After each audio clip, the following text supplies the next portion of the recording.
Okay, hi everyone. Thank you for tuning into today's webinar hosted by the STEEP Superfund Research Program. Our webinar series is focused on PFAS on Cape Cod, connecting communities with science for solutions. I'm Laurel Schaider. I'm a senior scientist at Silent Spring Institute, and I co-lead the Community Engagement Core for STEEP. I'll be moderating today's session. The STEEP Superfund Research Program is funded by the National Institute of Environmental Health Sciences. STEEP stands for Sources, Transport, Exposure, and Effects of PFAS. It's a collaborative research program that's led by the University of Rhode Island in partnership with researchers from Harvard and Silent Spring Institute. The goals for our webinar series are to share findings from STEEP research with members of the Cape Cod community and broader audiences, to elevate the voices of community leaders on Cape Cod who are working to address the many challenges related to PFAS, and to share examples from Cape Cod of how researchers and communities can work together to find solutions. Before we get started, I have a few housekeeping notes. We'll hear from both of our speakers first and then take questions at the end. If you have any questions, please do type them into the Q&A. We're going to keep the audience muted the whole time. So if you have questions, the way to enter them, ask them is by entering them into the chat. We also received some questions from folks who registered during the registration process. So we already have some questions as well. We'll try to get through as many questions as possible, but we may not get to your question. Today, I'm excited for our discussion with two great presenters, Dr. Heidi Pickard, currently at Ramboll, and Mark Ells, Town Manager of the Town of Barnstable on Cape Cod in Massachusetts. First off, I'm going to, okay. So our focus today is on PFAS. If you're here today, you're likely already familiar with these chemicals, but if you're new to PFAS or like a refresher, you can find more information on the STEEP website with more basic information about PFAS, and you can also find a recording of our first webinar from March, which provides some more basic information about PFAS. So without further ado, I'm going to introduce our first presenter today, Heidi Pickard. Stop sharing so Heidi can put her slides up. Heidi is a lead consultant at Ramboll, helping clients solve their PFAS issues. She recently completed her PhD and a postdoc in environmental engineering at Harvard University. She has over 10 years of experience researching the fate and transport of PFAS in the environment and their uptake and accumulation in aquatic and terrestrial ecosystems. She has co-authored more than 20 publications on various PFAS topics. Today, she is going to discuss her two most recent publications from her doctoral work that focused on the accumulation of a wide range of PFAS, including precursors, which you'll learn about what those are today, in fish and shellfish, down gradient of areas on Cape Cod impacted by a class of PFAS-containing firefighting foams called AFFF. I wanted to add that I've had the privilege of working with Heidi for, I think, around 6 years or so now. I'm grateful to her for being a careful analytical chemist and also being generous with her time in coming down to the Cape for in-person presentations, for helping write results up for residents on the Cape, and for being here today. So thanks, Heidi. Great. Thank you, Laurel, for that introduction. And thank you, everyone, for joining us today. Today, I'm going to talk a bit about the research that I did during my PhD, focused on the accumulation of PFAS in fish on Cape Cod. First, I want to orient you those in the audience that are less familiar with PFAS. PFAS is the acronym for per and polyfluoroalkyl substances, which is a diverse family of thousands of organic fluorinated substances. So PFAS are generally defined by having this tail of carbon-fluorine bonds that can range in chain length, connected to a functional head group. And if that functional head group is partially degradable, then we call that a precursor PFAS, and it degrades into this terminal form, which is usually the terminal perfluoroalkyl acids, or PFAAs, of which there are two major groups, the PFCAs and the PFSAs, of which you've probably heard of the C8 versions, PFOA and PFOS. But these PFAAs, which are the most well-studied PFAS, only make up a small fraction of total PFAS that are present. In reality, a lot of the PFAS in the environment are these precursor substances, of which I'm just showing you a couple of examples of chemical structures for those, but those chemical structures vary both in that head group and that chain length. In terms of why we care about exposure to PFAS, a number of these PFAS, in particular PFOS and PFOA, have been associated with a variety of toxicological effects, which depend on the concentrations and duration of exposure. In terms of how people are exposed to PFAS, there are a variety of pathways, but the major routes of exposure for the general population are from their diet due to ingestion of contaminated drinking water and contaminated food. In the context of our food and in terms of PFAS accumulation in our food supply, what I'm going to talk about today is accumulation in fish.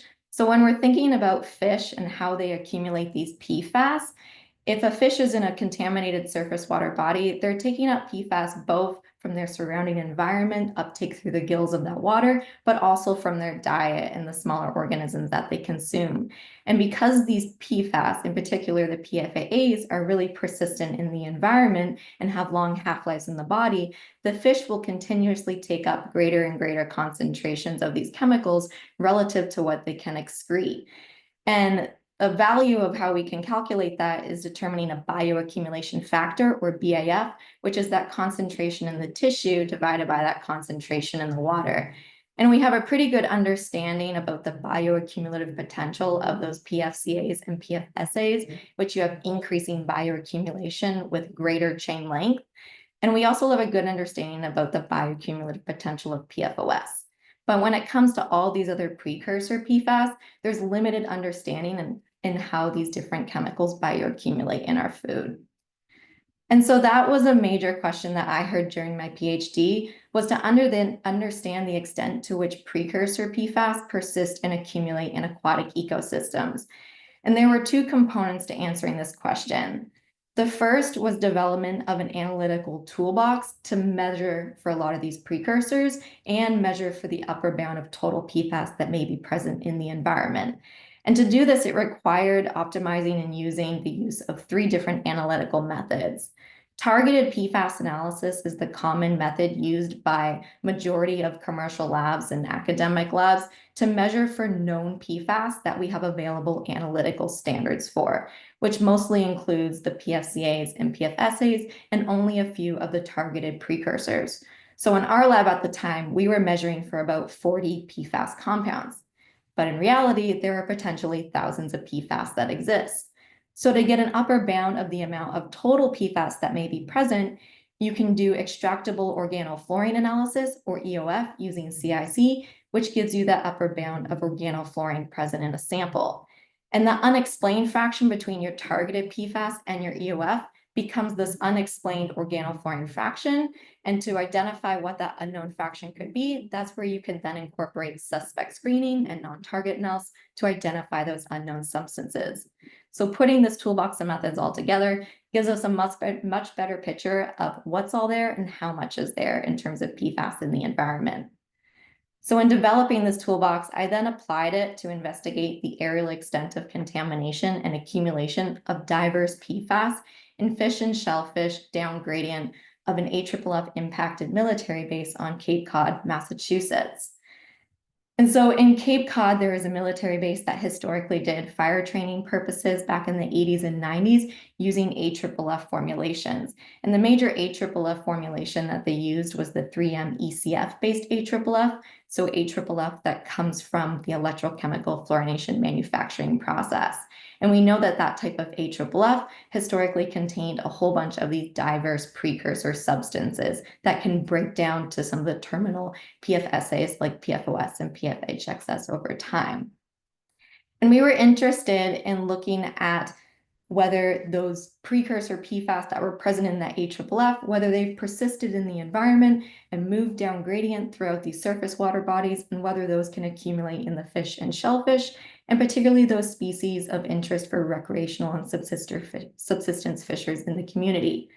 So with the help of many wonderful colleagues from Massachusetts Division of Fisheries and Marine Fisheries, the Mashpee DNR, and members of the Wampanoag tribe, we collected a variety of fish and shellfish species from these different surface water bodies, including fish from Moody Pond, which is a small kettle pond closest to the military base, that's hydrologically connected to the Quashnet River, of which we collected fish from both the upper and lower portions of that river, that then flows into the down gradient or Coit Bay estuary, where we also collected fish in addition to some shellfish. All of these surface water bodies are within this AFFF impacted watershed. We also looked at fish from Santuit River to the east, which is not impacted by an upgrading AFFF source, to use as a reference point. In terms of what we first saw in the surface water bodies, pointing you to this plot, there's a couple things that I want to point out. This plot is showing you the concentrations of the extractable organofluorine, or EOF, in the red bars, and the concentration of the targeted PFAS in the blue and green bars, where the blue bars account for the PFAAs, which was mostly made up of the PFHXS and PFOS, so the C6 and C8 PFSAs. And the green fraction of those bars accounts for those targeted precursors that we had standards for. So one thing to point out here is that both the targeted PFAS and the EOF concentrations are decreasing in these surface water bodies as you move downstream away from those AFFF source zones. The second thing to point out is that the targeted PFAS fraction is only accounting for about 60 to 70% of that organofluorine. Particularly in Moody Pond, closest to the military base, you still have about 40% of unexplained organofluorine. So I wanted to know what the unexplained organofluorine could be. Is there other suspect PFAS present in these surface water bodies that my targeted PFAS analysis does not account for? That's where suspect screening analysis becomes helpful. And so using the suspect screening analysis, we were able to identify that there are additional suspect PFAS present in these surface water bodies. But it's mostly these variations of PFSAs, particularly in Moody Pond, closest to the military base. On a peak area abundance, there's large abundance of certain sulfenic acids, unsaturated and hydrogen substituted PFSAs. So these are just different variations of the terminal PFSAs that we can measure with our targeted analysis. As you start to move downstream, you also see other types of organofluorinated substances pop up, such as fluazifop, which is an herbicide that contains one CF3 group on the molecule. Fluazifop is an herbicide commonly used to treat perennial grasses, so weeds. So the fact that we're seeing this in the downstream environment within these downstream rivers suggests that you could have inputs from homeowners that live along the river and their use of this herbicide for landscaping or agricultural uses. So an important thing to point out when you're looking at organofluorine in the environment, it may not always be all the conventional PFAS, but it could be other substances like organofluorinated pesticides and pharmaceuticals. But majority of what we're seeing in these surface water bodies are PFAS that are characteristic of an AFFF contamination source. When we move to looking at the fish species in these different surface water bodies, I'm similarly showing you a plot of the concentrations in fish for EOF and targeted PFAS grouped by surface water body as you go downstream. For the purposes of this presentation, I grouped the concentrations of all fish species together by site because the concentrations and composition that we saw within these different fish species was pretty similar within one surface water body. It was really proximity to the contamination source that was driving what we saw in the different fish, rather than trophic position or species-specific differences. For the fish, though, I did separate them by muscle tissue concentration and whole body. So you do see greater concentrations in the whole body of the fish than you do in the muscle tissue, which is because PFAS preferentially accumulate in the organs. So you're going to have greater concentrations if you're incorporating all of that. But when we compare what we're seeing here to what we see in the surface water body, similarly, targeted PFAS and EOF are decreasing in concentration in the fish as you move downstream away from those AFFF zones. But in contrast to what you see in the surface water body, you have much greater fractions of these green bars. And so the blue bar is the PFAS, which in the fish is mostly made up of PFOS. The green bars, those targeted precursors, is mostly made up of the class of perfluoroalkyl sulfonamides, or what I call FASA, and particularly the C4-FBSA and the C6-FHXSA. These are intermediate precursors that are coming from other sulfinometer precursors that would have been in that original AFFF formulation. And these precursors are supposed to eventually break down to the terminal PFSAs. But in this case, we're seeing really high concentrations of these precursors in the fish, of which the concentrations were very low in the water. The other one thing I want to point out here is that you can see that the targeted PFAS fraction in the fish is able to account for almost 100% of the EOF that we see, whereas you had a lot of unexplained EOF in the water.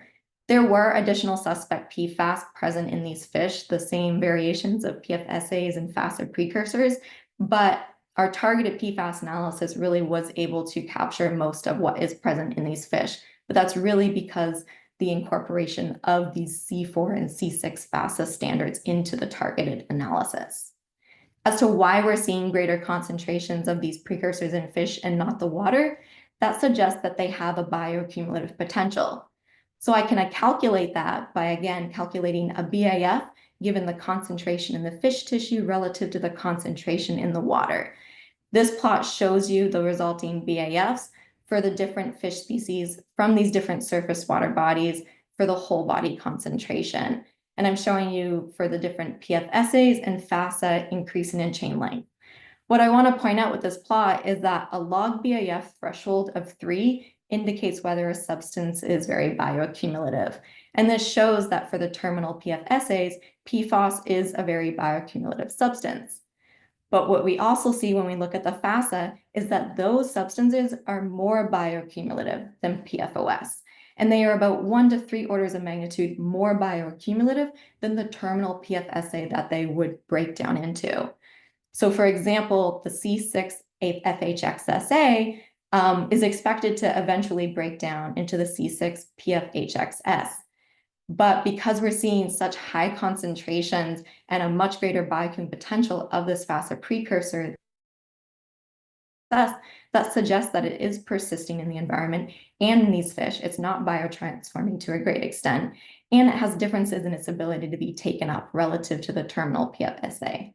There's not a lot of understanding about the mechanistic uptake of these precursors at this point, but this work suggests that there's something going on with this sulfonamide head group structure, allowing these particular chemicals to have greater membrane permeability and greater accumulation in the fish organs than the terminal PFSAs. So definitely an area of interest for ongoing research. In the context of fish consumption advisories, Massachusetts does have a fish consumption advisory related to the levels of PFOS with a 1 meal of fish per month consumption limit of 15 parts per billion. So this plot is again showing you concentrations of fish grouped by site for whole body and muscle tissues. And PFOS is what makes up that blue bar fraction. And if you compare that blue bar fraction to this dotted red line, which is that 15 part per billion threshold, you can see that all of the fish exceed that limit in the pond and throughout the river. And this is going about 8 kilometers of a distance away from those AFFF source zones. So you're having high accumulation of PFOS at very far distances away from these contamination sources. But this is also just accounting for PFOS. It's not accounting for potential exposure from those FASA precursors that in these green fractions make up a lot of the PFAS that is actually present in these fish. But at this point, we don't really have much for toxicity information for these compounds to include them into any regulatory frameworks. So also an area of needed research moving forward. I very quickly just want to touch on what we also saw in the shellfish. So we collected quahogs and blue crabs from Requoit Bay, the downgradient estuary, and also from where the Quashnet enters into Requoit Bay. And the levels in these shellfish were lower than what we saw in the fish from these environments, but you did see greater levels in blue crab than quahogs. Quahogs had very few detections of PFAS. There are no advisories in the context of PFOS in shellfish, So also an area of needed research and understanding, but they did take up less concentrations of the PFAS than the fish tissues. And I also wanted to mention the American eels because this is the one species that we are able to collect from all of the surface water bodies. And you can see in the eels that most of the PFAS that they're accumulating is just PFOS. And based on those concentrations, even the eels down in Rocquoit Bay exceed that 15 part per billion threshold. So you're having greater accumulation of PFOS in American eels than you are relative to all the other fish species, but they're not taking up the precursors. Rather, either they're not taking them up or they're biotransforming them to a greater extent. So there's unique differences in the American eel species relative to all the other fish species that we tested on the Cape. And so with that, to quickly summarize what I just talked about in the last few minutes, really it's not enough to just measure for PFOS if you're thinking about fish exposures to total PFAS, especially down gradient of AFFF impacted sites, and especially where ECF AFFF would have been used, because you have a lot of these sulfonamide precursors present in those AFFF formulations, and those intermediate breakdown FASA seem to be persisting in these environments and have a very high bioaccumulative potential. And so we really need further studies on the toxicity of these FASA so that we can incorporate them into regulatory frameworks if needed. But that involves incorporating these into standard routine analytical methods. There are analytical standards available for them, just most people aren't analyzing for them as of yet. So hopefully this pushes more people to incorporate these standards into their analyses moving forward. And just really want to point out the importance about thinking about hydrologically connected regions because these chemicals can travel these long distances due to their persistence and bioaccumulative potential. And for those on the call from the Cape and wondering about what can we do if we're fishing on the Cape moving forward, a few recommendations. Choose locations for fishing that are near open water because you're going to have dilution from the open ocean coming in, and also fish from surface water bodies that are not down gradient of point sources of contamination, such as airports or military bases. It's better to consume the muscle tissue than the whole body of the fish because PFAS preferentially accumulate in organs, and the shellfish do have lower levels than the fish if you're trying to think about whether to collect shellfish or fish. And when it comes to the eels, I would just limit consumption of those altogether because they seem to accumulate really high levels of the PFOS chemical of concern. So with that, thank you so much for your attention. I know that was a lot of information in a really short amount of time.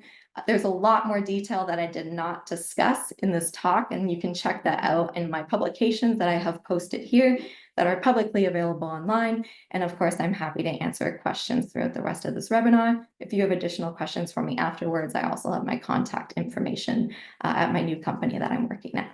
Thank you. Great. Thank you so much, Heidi. You packed a lot of information into a short amount of time, but you presented it really clearly, and I appreciate you digesting that in terms of what the recommendations are for local residents on the Cape. So again, if you have questions, please do type them into the Q&A at the bottom, and after we hear from the second presenter, we'll aim to get through as many of those as possible. So with that, I'll transition to our second speaker. Mark Ells has served as the town manager for the town of Barnstable since 2016. He began working for the town in 1989 and previously served as the town's director of the Department of Public Works. Prior to working in municipal government, he worked as an environmental engineering consultant. He also served as adjunct faculty at Cape Cod Community College. He's still there, and he's been doing that since 2001. And he has served on numerous state and regional committees representing the town of Barnstable. He earned a BS in environmental engineering, and he has an MBA and an MPA. He lives in Centerville with his wife and 6 children. I wanted to add that I've known Mark for as long as I've worked at Silent Spring Institute, which is now over 15 years. I'm grateful to him for his leadership on water quality on Cape Cod and for his tremendous support for our water quality research. Mark and the town of Barnstable recognized early on the importance of addressing PFAS and other emerging contaminants. I'm really glad that Mark can be a part of today's discussion. Thank you. Thank you for having me. And Dr. Pickard, that was amazing information and you know, very valuable to people like myself who are trying to manage these issues on behalf of Cape Cod and certainly our community here in Barnstable. So I'm here this morning, and I hope everybody can see my presentation. I'm here to talk about what's happening in Barnstable, what we're doing about it, and how we're looking to move forward, and then certainly here to answer questions. If you're not familiar with Cape Cod, you may be familiar with the shape of Cape Cod, and there it is. Barnstable is right in the center of Cape Cod. We are truly the center in that we're the center of commerce, transportation, including an airport, which was referred to earlier, relevant to a potential concern about use of fire foam. We are an educational center and certainly a destination for many who come to the Cape. So water resources are key to us. We also live on top of the water we drink, and this diagram really shows you when you look on the top side of that, that's the Great Marsh. Very few people live there. So really the lower 2/3 is where we live. You can see all the roads, and those tan areas are what we call zone 2s, or where our drinking water comes from. So we live on top of our drinking water, if you're not familiar with that on Cape Cod. To further complicate it in the town of Barnstable, we have 5 different providers of water. The top left are private wells in West Barnstable. As you move to the right, that's Barnstable Village Water Supply. As you move south to the right, that is the municipal water supply, which services Hyannis. And that falls under, as town manager and our Department of Public Works, our direct control. The big, larger green area is Centerville, Austable, Marston's Mills, and then to the far lower left is Cotuit. So we have different water purveyors in town. One of the questions that I've seen is, how do we find out about PFAS in our respective water supply? Well, you got to know which area you live in, which water supplier provides you water, and then you can go to them, and in their water quality information, you can certainly obtain that. We're all required to test. We've been testing in Hyannis for quite a while. We actually do it every month. In the case of Hyannis, we have 12 public water supplies, and you can see that certainly the lower central ones are right south of Hyannis and Main Street and in our right in the middle of our neighborhoods. The upper area to the right is where we have multiple wells in a less developed area, but real quickly, I'm going to show you a diagram that'll show you why that's of concern. But we have emerging contaminants in Barnstable. They are a challenge. Again, I've said before, we live on top of the water we drink. What are we doing? Or we know that we have sources of these emerging contaminants. So what are we doing about it? We're educating our public. We talk about it regularly. Certainly the type of work that Dr. Pickard and Dr. Schaider have done is critical for us to be able to take good science, accurate information, and use it for making decisions. And we do. We try to talk with our public and all who come here about how to prevent this from happening, to minimize use, and that's a whole separate discussion if you want to ask questions about it. And we actively participate in the regulatory planning that the state of Massachusetts is doing because of the sensitive environment that we live on top of. Now, I've told you that we have PFAS. We have point sources and non-point sources. What have we done? Well, as soon as they were identified in the early science, and then as regulatory requirements evolved and were put in place, first as advisories and then as drinking water standards, we've gone forward with installing carbon treatment systems on all 12 water supplies in Barnstable. So right now, we're a no detect in Barnstable. We have removed the contamination that we had gone out there to implement this technology. To give you a feeling, for just one well field, it's a cluster of 4 wells. It cost us $22 million in capital. It costs about $600,000 annually, and that's just one of those clusters. And how did we pay for it? We went to the state certainly and tried to secure any money we could, but it is recovered through the rates that we charge to our users in the system. We also went out there and began to forge relationships with the abutting communities. Quite honestly, Hyannis was testing for this. The municipal water system that I referred to was testing for this before a lot of other communities and before a lot of the other districts in our own community. So we had good information. We made decisions to have interconnects with the abutting water supplies so that in the event we needed to share water, especially if it was water that didn't contain PFAS, we could do it. We did that for a short while. Now we don't need to do that. We don't do that anymore. Haven't done it in a while because we're filtering the water.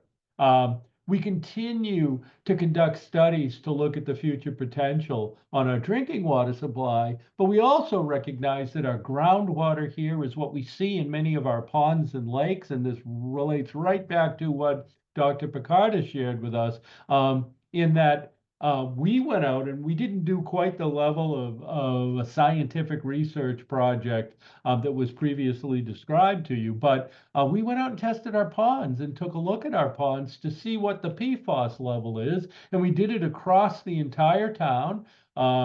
If you remember backing up a little bit to where we are and how big we are, we tried to get top ponds across the town, and this should be no surprise that the higher levels that you see on the left-hand side of this bar graph are down gradient of our more developed areas, both where we have known point sources and where we have non-point sources. So in Barnstable, PFAS is a challenge. We live on top of the water we drink. We have known point sources. We also have on-site septic systems, and these chemicals are in many common products we use all the time, and they exit our properties through our wastewater and enter our environment. We know that. So even though we're cleaning and filtering the drinking water, this is still entering our water resources. And much of what was discussed with you a couple of minutes ago is what's occurring in our water bodies, our ponds and our lakes. It's also occurring down gradient in our estuaries. Obviously, talking about cohogs and some of the fish that may live in the saltwater bodies. One thing to remember, even if the properties had sewer treatment, most facilities are not designed to remove chemicals of emerging concern. So just because you have wastewater treatment doesn't mean it removes these PFASs and other chemicals. They travel through the environment. They're there for a long time, difficult to remove. And ultimately, they end up in these sensitive down gradient receptors, such as our water resources. We can choose not to use certain, or what can we do about it? We can choose not to use certain products that contain these chemicals of concern, but that's not as easy as it sounds. It's difficult to modify people's behavior as far as purchasing. And so and people take this wrong when I say it many times, but the thought immediately goes to the point sources, rightfully, to make sure that those are addressed appropriately. But given the drinking water standards and given the sensitivity in our lakes and ponds of the life that lives in those ponds, we really need to think more about this and not just focus solely on point sources, but to look at us, because we are the source of many of these chemicals entering the environment. And so we need to think more broadly, and you can look at legislation that's pending relevant to, really regulating the purchase of this. Barnstable's gone even further, and in our procurement documents, where appropriate, we want PFAS-free products. Some people may not bid or there may be limitations to that. But we do include it in what we're doing. And we continually try to educate our public in the hopes that, especially our youth, I spend a lot of time with our youth discussing this, but certainly people of my age and you know, adults as well. But youth are so receptive to this. In fact, they typically ask, they would very much like to see Dr. Pickard's presentation, I guarantee you. But when you get to adults, they're more trying to understand, well, what is it contained in, and how long do I have to be exposed, and you know, less apt perhaps to modify their behavior. It's worth the effort, though. I think going back to the source is absolutely where we need to go. That concludes my overview of what Barnstable is doing. I hope it was helpful.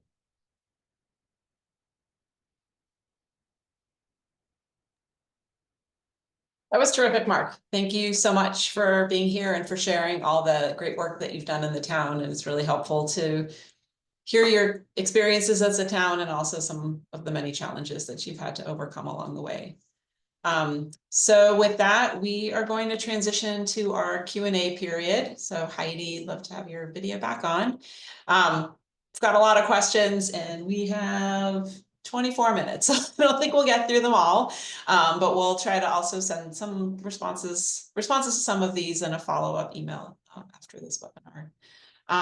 So to kick things off here, Heidi, one question for you, for folks who are, you know, live on the Cape, maybe looking at the results of your fish testing, how do the levels that you found in the different areas down gradient of the fire training area at the base, compare to what you might find if you went to the grocery store and bought fish? Yeah, that's a great question. So obviously we're seeing much higher concentrations in these fish that are coming from surface water bodies directly impacted by a point source of contamination. The fish that you would be getting from the grocery store are either going to be farm-raised fish coming from a particular area or fish from the open ocean. We know from measurements looking at fish from open ocean areas in the marine environment, and also from market studies, that you have much less accumulation of PFAS and much lower concentrations in fish from these types of environments than what you would see from localized surface water bodies. Okay, great. And that actually answered a question that someone had asked about the levels, like extrapolating the fish contamination that you found to open ocean areas near the community. So what you're saying is the levels, you'd expect the levels to be lower in the fish from the ocean compared to what you found in the freshwater. Yeah, and I don't want to put an exact number on that because the concentrations can vary, but it would be more within range of what you're seeing for concentrations in Iroquois Bay or in that other river where it's well below 5 or 10 parts per billion. Okay, great. Another question. So you'd mentioned one area that needed some more research in the future were those FASAs that kind of seem understudied and are very bioaccumulative. Are there other key research gaps that you think should be addressed in future research? Yeah, so that would be my major point for future research, is understanding mechanistically what's going on with these FASA precursors, how do they accumulate, what is their associated toxicity, so that we can inform other monitoring studies and research going on, so that people can monitor for these if we seem to think that they're really important in these different environments. That would be the major research gap that I think needs to be studied. Great. Mark, turning things over to you as we continue to, think about ways to work together as researchers and community members. What types of new research would be most helpful for you in the town of Barnstable and for other communities on Cape Cod? Well, I think continued research, certainly this is new in the sense that a lot of the focus I've heard to date has been on public water supply, rightly so. I think that I'm very concerned, just to back up from everybody listening, and I'm sure you are as well, that if the money isn't there to fund this type of research and other types of research, this stops. And that can't happen. We know too much about the challenges we have ahead to allow that to happen. So, but broadly, we have had a relationship with Laurel and Silent Spring and Harvard and URI and others because they provide us good science that looks at the problems objectively. It's not intended to point fingers, but rather to work with people like myself to be able to come up with real solutions for communities or states or other entities that are trying to protect these resources. So, but certainly now seeing ponds and lakes, I've been very curious all along about, we in a sense can choose to consume what we consume or purchase what we purchase, but fish and shellfish can't. So they're constantly 24/7 exposed to this, and I've been very curious about what the impacts are, especially kind of knowing what I've seen, and I thought it, but then we confirmed it with that study I shared with you. And what are the impacts of that? And this just keeps getting more and more and more complicated, because certainly in the years that I've been involved, I was the public works director when we purchased a private water supply, and it was for quality issues that the private sector was managing. And we have continued to do all that we've said, not just with these contaminants, but with many that now are not detectable in our water supply. But for us to have this research, to be able to use good science, share it with the public, educate the public, what's next? We're going down to more stringent standards. There was a question I think I saw in the questions Q&A more broadly about, well, what about wastewater treatment plants? Absolutely. I mean, meetings, quite honestly, with the Secretary of Energy, Environmental Affairs, and DEP staff. So is our DPW and our water supply, which falls into that, talking about what will those standards be. Right now, wastewater treatment plants don't remove this. So we need to be very concerned about this. Certainly across Cape Cod, as we expand, and your science helps us to inform accurately. Great. Yeah, forward to continuing to work together and developing new research to address those kinds of questions. So we've been obviously thinking about other types of emerging contaminants and PFAS. Looking ahead, what do you see as the next major challenge threatening water quality on Cape Cod? Oh, I think certainly these emerging contaminants are so prevalent in the marketplace. And again, we've got to hold the importance of point source, but broaden it, given the information, the good science we have that explains to us that at much lesser levels we're concerned with this. So we really need to educate our public that it isn't just a fire training academy or an airport, it's us, the products we buy. And the levels now that we're finding concern at aren't necessarily from a point source. They're from everything we do. And with each of the technologies that we implement to address what we learn comes cost. And we pay the cost, either individually or collectively. So I really think that those are challenges. I think that time spent with our youth embrace this, and we do it, but we need to do more of it because it's their future that we're talking about. And I just find much greater resistance and more of a scenario that people want to blame rather than work toward solutions to this. And they definitely don't want to blame themselves. They don't want to say, well, I still buy all those products. And we have great information through your websites and your research to be able to say, what are these products and where are they? And many times people will call me and say, I can't believe I should do an audit in my house. I have all this stuff and I'm using it every day. And given the marketplace we have in the world, a lot of things are substitutable, and some of those substitutes don't contain these chemicals. So that's a challenge that I see. And then certainly the financial one as we move forward. Great, yeah, and I think it's really important to kind of connect those dots and think about how the consumer products that we bring into our house can affect water quality, and think about kind of that chemical fingerprint that we all have in terms of not just our exposures while we're using products, but what that means in terms of environmental releases. For folks who are interested in learning more about household exposures, we definitely have information on the STEEP website, and that was also the focus of our March webinar if you didn't get a chance to attend that. So thanks for those responses, Mark.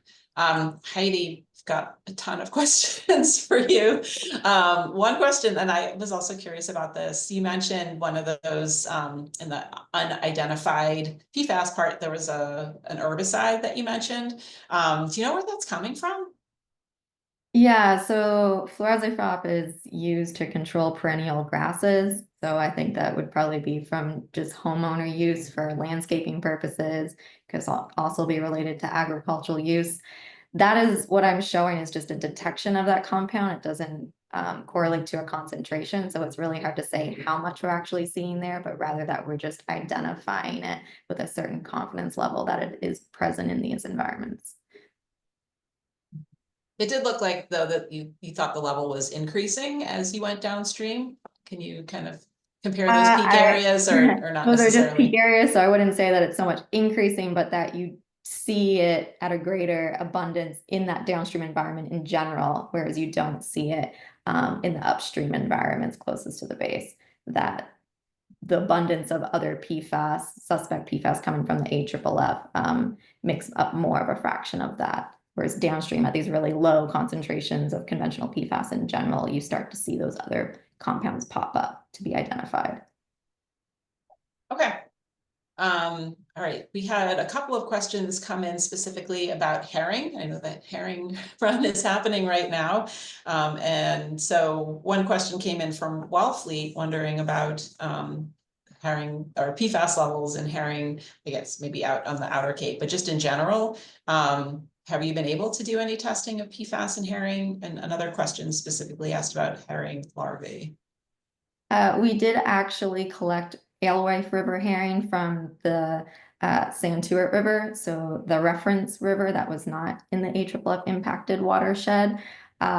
All of the concentrations in the fish in that river were very low, and the river herring especially were basically non-detect for all of the targeted PFAS because they would have just come in from spawning out in the open ocean, so they weren't really impacted by any localized sources at all on the Cape.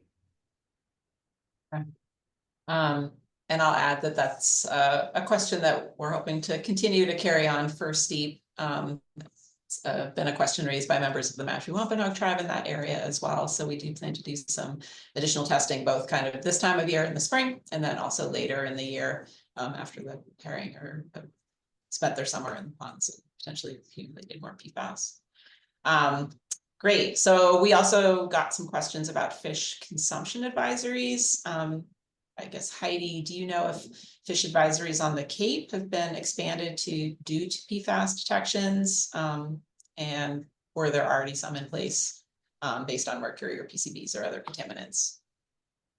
So, and Mark may be able to comment on this as well. I believe there are some water bodies where there already are advisories both related to mercury and PCBs, and there have been some signage posted at least to Shumet Pond and Johns Pond, where USGS has already been doing some testing of PFAS in fish. So that's why I also didn't focus on those water bodies, because other work has been going on within them.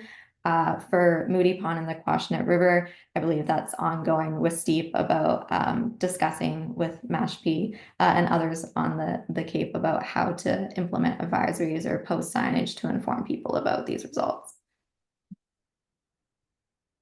Yeah, that's my understanding as well. Mark, anything you want to add? Are there advisories for any of the ponds in the Barnstable area? Not relevant to PFAS, certainly. I'd have to go back in and look. I mean, certainly, I'd have to go back in and look if there are any other limitations. No, not to my knowledge, but there could be. So I'll get you that information back so you can share it with the viewing audience. That'd be great. I know the Massachusetts Department of Public Health has a list of fish consumption advisories, and you can scroll through that and see. I know there's the ponds that Heidi mentioned have PFAS limits, and then other ponds also are listed because of mercury or other contaminants. Okay, so a couple more questions. I know you focus more on kind of streams for your work here. One question came in about Moody Pond. Moody Pond is downgrading of the flightline area and was impacted by foams and PFNA. So the 9 carbon chain version of PFOA was dominant. What do we know about how PFNA bioaccumulates in fish? Yeah, PFNA is a longer chain PFCA, so it does have a bioaccumulative potential, pretty similar to PFOS. We did see it in some of the fish in the Quashnet River, just based on where the AFFF and where PFNA would have been coming from was the fire training area that flows down and impacts the Shumet Pond and Johns Pond, which then connect into the Quashnet River. So you saw the text of it in the Quashnet River, but not in Moody Pond because you had different AFFF sources coming down and impacting Moody Pond. And then Quashnet River is sort of a mix of everything coming in together. So it was detected, it was bioaccumulative, but was present at much lower concentrations relative to the other PFAS that I was talking about today. Great, thanks for that. I'm going to switch back to Mark.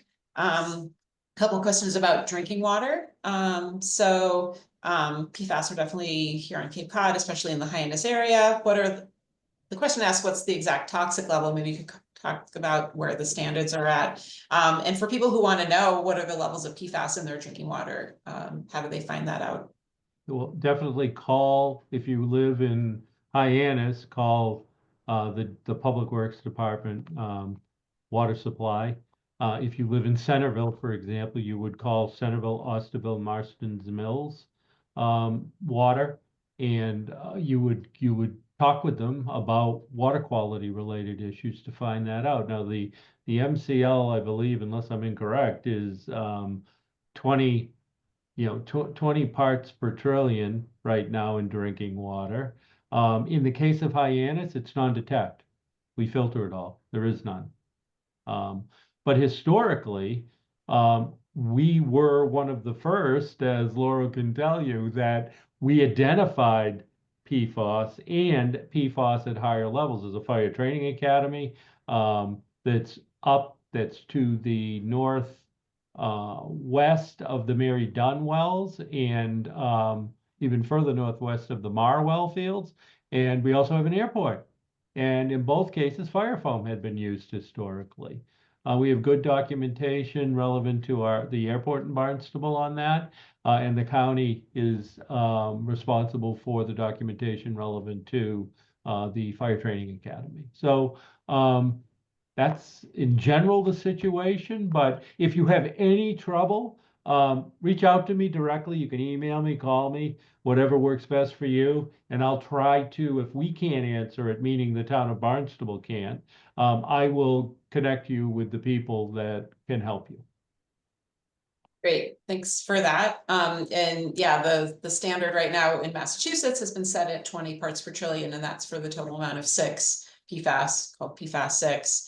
And many people attending this may know that the EPA also established drinking water standards about a year ago that encompass 6 PFAS. So 4 of the same ones regulated in Massachusetts and 2 additional ones. And those are a bit stricter than the Massachusetts ones. And so all water supplies here in Massachusetts and in other states that have standards have already been having to test for and treat for PFAS.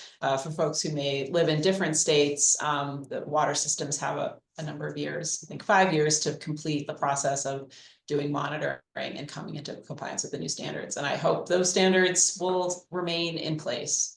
That's not for certain, I guess, right now. I wanted to follow up with another question, Mark. So, and I've seen them, I've seen the 20-ton carbon filters that you have on every single one of the wells. One question we said is, once we remove PFAS from the water supply, what do we do with it? And I know there's different filter types. So I thought folks might be interested to know what happens to all that carbon. It's a carbon filter. And one of the frequent questions is, can't we put the little one on our, water, on our, sink and yeah, you can. It doesn't necessarily reduce the down to the drinking water standard, but it certainly doesn't hurt to do that. In the case of Hyannis, what's coming out of your faucet doesn't have PFAS. So But beyond that, you need to talk with the other water suppliers relevant to that. And did I answer the full question there? Laurel? Well, and where does the carbon go? Oh, I'm sorry, that's right. We ship it out to have it rehabilitated, and they will try to extract the PFAS from the carbon. It is a challenge of disposal. We're constantly looking at what technology they'll use to do that, and then we're finding more and more that wherever they take it, it also comes with problems of disposal because PFAS doesn't really want to go away. And so what we think is a longer term solution, whether it's incineration or something else, sometimes doesn't play out to be that solution. So this is a challenge. My only thought on it, having come back from a background of environmental engineering, is we got to get to the source, not treat it at the end. We treat it at the end, we're going to have great difficulty. We remove it from the market, we're in a much better position. Great, thanks for sharing that. And the carbon, does that get incinerated to regenerate it, or is it just disposed of? No, the carbon gets reused. They will reuse that once they rejuvenate it. To a certain point. I think it loses its efficiency over time. So but now I'm stepping way out of my lane. Maybe you or Heidi know the answer from a scientific standpoint better than I would to that. Well, I think it's a big area of research, what to do with all the filters that are being used by more and more water supplies. I don't know that there's a good answer yet. I know there's new methods and technologies to not just separate the PFAS out, but also to break them down. I know our operating budget for the 12 wells is over $2 million a year for this specific reason. For not generally, that is it for the filtration aspect. So it's not inexpensive. Yeah. That is a huge challenge, is the cost of all the water treatment. I did see one question come in about septic systems impacting private wells. That is actually something that Steve has been thinking about as well. We have done some private well water testing and found, for instance, that wells with higher levels of nitrate, which is a marker of PFAS, or a marker of septic systems, tend to have higher levels of PFAS. And so we do think that there's some interconnections there. And I'm going to use that as a moment to transition. I know we have a lot more questions, but I do want to be respectful of everyone's time and make sure that we wrap up here. So I wanted to let everyone know that are going to have another series of webinars. We're going to pick up again in the fall. And let me just share my screen here. The September webinar will actually focus on drinking water quality, and I'll talk more about some of the work that we've done on PFAS in private wells and what we know about how septic systems can impact water quality. I think in Barnstable, you've also seen that with some of the public wells, and septic systems can be a source of impact as well. And I'm really proud to be presenting along with Cheryl Osimo. She's a co-founder of Silent Spring Institute and our Cape Cod coordinator. And she's also executive director of Mass Breast Cancer Coalition. So we'll be talking about drinking water quality and also what are the concerns that folks have on the Cape about how water quality has affected their health. And we're planning at least 2 additional webinars for the fall. One will focus specifically on PFAS health effects. I know there's a lot of new knowledge coming out every day about the different ways that PFAS can affect our health. And we're also going to be talking about PFAS considerations and concerns among members of the Mashpee Wampanoag tribe. So stay tuned, we'll have more information about those. So just to close out today's session, if you'd like to learn more about STEEP and view the recordings from our webinars, we'll be sure to post those on the STEEP website. We will try to get back to some of the questions that we received today that we didn't have time for. We'll be sending out a follow-up email and try to address some of those questions. And we also have a feedback survey. So we would love to hear from you. What did you like about today? How can we make these webinars better? So there's a link to that will be in the chat, and we'll also send that out to everyone. So with that, thank you so much for attending today. Please feel free to share what you learned with other people you know. I think it's really talk about what people can do to protect the environment and public health. One thing is to get educated and to share what you know. So thanks for coming and hope to see you next time. Thank you.